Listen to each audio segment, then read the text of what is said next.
The opportunity to differentiate yourself is going to be in the experience.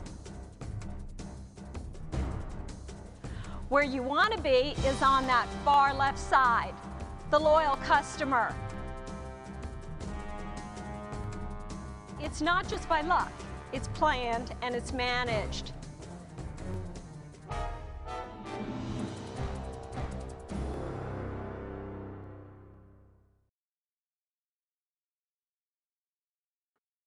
I also do believe that there's a similarity here in that you have a great product, you have great services, but the opportunity to differentiate yourself is going to be in the experience that you deliver to your clients. And 85% of business leaders say that the customer experience is the last frontier. Back in the 1980s when I was with Philip Crosby, quality was the main differentiator because the Japanese actually were taking over all of our products. Most of us were buying Sonys and Yamahas. RCA was going out of business, so quality became the differentiator. But today, it's the experience. Yet I don't know about you, but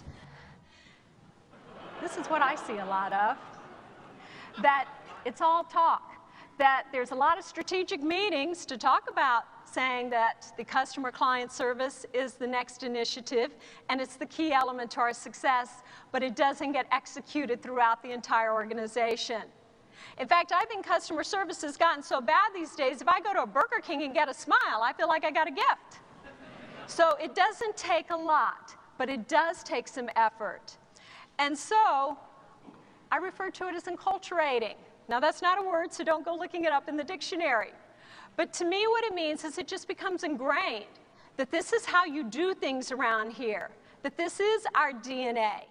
Enculturating your true product. And as CE mentioned yesterday, that there's a bridge to get from where you are today to where you want to be tomorrow, that power of being understood. To get there, part of one of the elements is what I'll call the true product. What is your client really buying from you? What is it that you really are selling? And the true product is the result. It's the feeling you want your client to have at the end of their interaction with you.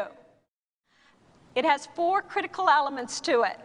The first is the client themselves. Obviously, everything has to be centered around them. The second is the service environment. Everything speaks to your clients. Everything they see, hear, smell, and touch makes an impact before they even meet you. The third element is the service delivery. That now is that interaction, the people part. And then finally, you have your processes. Do you make it easy to do business with you, or do you make it difficult? So a process was put in place to help them be heroes and feel good.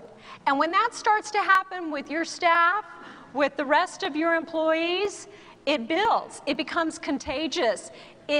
Especially if your true product is trust and you start to analyze where are all the opportunities that we can build trust into our processes.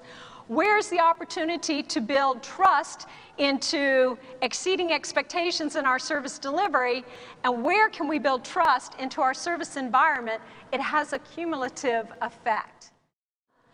Make people feel special.